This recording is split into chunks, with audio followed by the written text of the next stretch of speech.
的掌上游戏机都需要依靠电力来驱动运行。不过你有没有想过，不需要电力就可以运行的游戏机呢？你肯定知道，这种太阳能电池曾经很频繁地运用在计算器上，同样也曾运用在掌上游戏机上。大逃亡和天国与地狱都是日本生产的太阳能游戏机，有充足的阳光就能够使游戏机随时启动。那一旦没有了阳光，游戏机就无法启动。似乎这种太阳能游戏机并没有储存光能的作用。不过非常幸运的是，这种太阳能电池并不局限于接收太阳光，而对于人造光线也来者不拒。如果你家有一个浴霸，那你的游玩体验一定很顺畅。结束吧，光芒使者！我去，老子的屏幕！需要注意的是，很多老掌机屏幕都是塑料材质，别让你的浴霸把掌机烤糊了。不过使用太阳能驱动的掌机并不算太新鲜，而且使用太阳能电池的掌机其实只要有光就能运行，并不局限太阳。今天老厂长要为大家介绍的是一款没有太阳就无法玩耍的电子游戏。2003年，日本科乐美公司的游戏制作人小岛秀夫灵感突发，坚持了一款融合了自己创意的掌机游戏。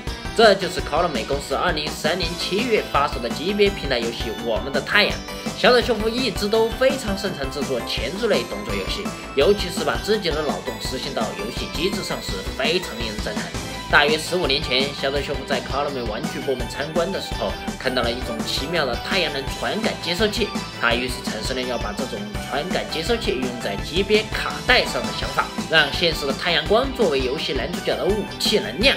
由于小岛秀夫当时在社内的地位很高，科乐美非常爽快地同意了他大胆的提议，因此级别平台的奇妙游戏《我们的太阳》诞生了。为了让大家一睹这款游戏的风采，我拿出级别准备试玩游戏。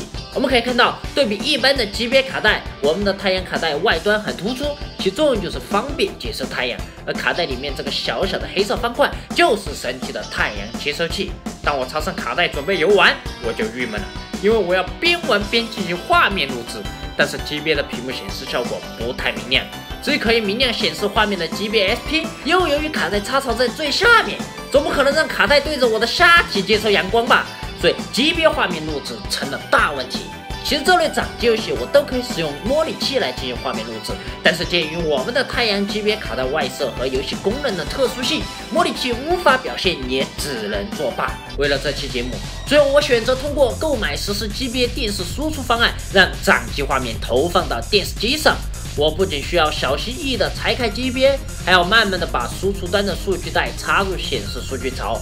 本身显示数据槽已经插上了原来掌机屏幕的数据带，现在又要强制再插入一个电视画面输出的数据带，给人一种很浪漫但动作性又很强的错觉。完成工作后，换上购买了输出方案外壳代替原级别外壳，再插上输出接收器，最后连接电视。好了，你现在可以躺在客厅沙发上用高清电视玩级别游戏了。这对你的视力肯定有好处，当然也方便了我录制清晰画面展示给大家。进入游戏，我们就看到了小岛秀夫的创意。游戏开始就需要玩家设置自己的家庭所在区域，这个设定让人匪夷所思，然而却非常关键。你所在的区域决定了时区，时区决定了太阳何时升起，何时下山。游戏的昼夜循环完全根据现实24小时进行，在白天游戏也处于白昼，这个时候场景内的敌人多是威胁不高的魔物，而当到了夜晚，吸血鬼就会出现，玩家必须依靠潜行来进行躲避。而男主角最重要的道具不是武器，而是阳光。没有阳光，男主角的武器没有威力，只能躲躲藏藏，甚至还要通过敲击墙壁来引开敌人，方便前行。而敌人发现男主角时，头上会立马出现警醒的感叹号，这完全就是换了皮的合金装备啊！最关键的是，没有太阳的话，男主角无法进化魔关，游戏就无法继续。为了吸收存储太阳，我来到室外，振臂高呼：哎呦！然后下面的太阳槽依然像我的农行存款一样。是的，成都是非常阴冷潮湿的城市，连日照时长全国倒数。看看未来几天的天气预报，连个太阳都没有，玩个蛋！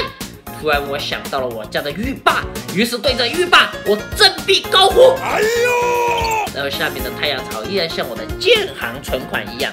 是的，我们的太阳级别卡带使用的是感应器，而非太阳能电池。这种感应器很特殊，只能识别太阳的紫外线。这下完了，这还叫我们的太阳吗？完全就是消失的太阳。突然听闻北京今日阳光正好，为了展示我们的太阳，我借出行之便搭乘航班飞往祖国首都北京。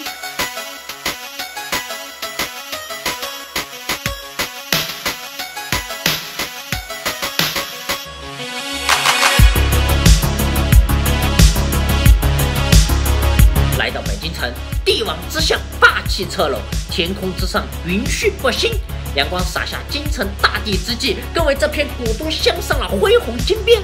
在选秀达人慈禧太后曾经游记过的湖边，我迎着太阳振臂高呼：哎呦！我操！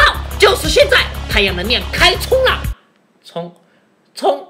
我冲你大爷！为什么？如此灿烂的阳光，太阳强度只有2格，2格我还是个屁的吸血鬼。这时我才明白，北京的太阳虽然灿烂，但在冬天，北方距离太阳的距离处于远日点，接收器无法获得足量的太阳光线，因此在北京冬天的阳光下玩，我们的太阳就只有2格太阳强度。我无语了，飞了大半个中国，居然飞错了地方。回到家里，我没精打采，打开级别模拟器，无聊的在这上面玩我们的太阳。突然发现，在级别模拟器上，只要按住右方向键，太阳能量就陆续充满了。有了太阳能量，男主角神挡杀神，绝代无双。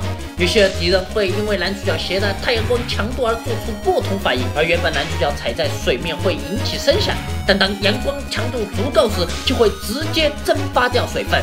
不过阳光强度太高，也会让武器过热，造成其无法使用。这时玩家就需要到没有阳光的室内让武器冷却，而且敌人也需要玩家在室内才能看见。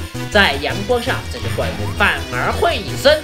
小岛秀夫的创意在游戏中无处不在，但前提是你所处的游戏环境得有充足的阳光。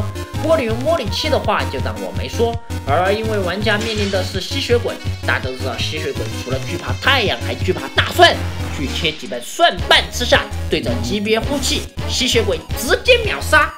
哈哈，你们又被骗了！在我们的太阳这种访谈里，小岛秀夫最初提到了希望有吃蒜呼气秒杀吸血鬼的设定，但是因为这个功能需要额外的外手，增加了成本，被 Konami 否决了。过去还有很多像我们的太阳这样有趣的游戏被渐渐遗忘。明年的九龙互换将会非常精彩，我们2018年见。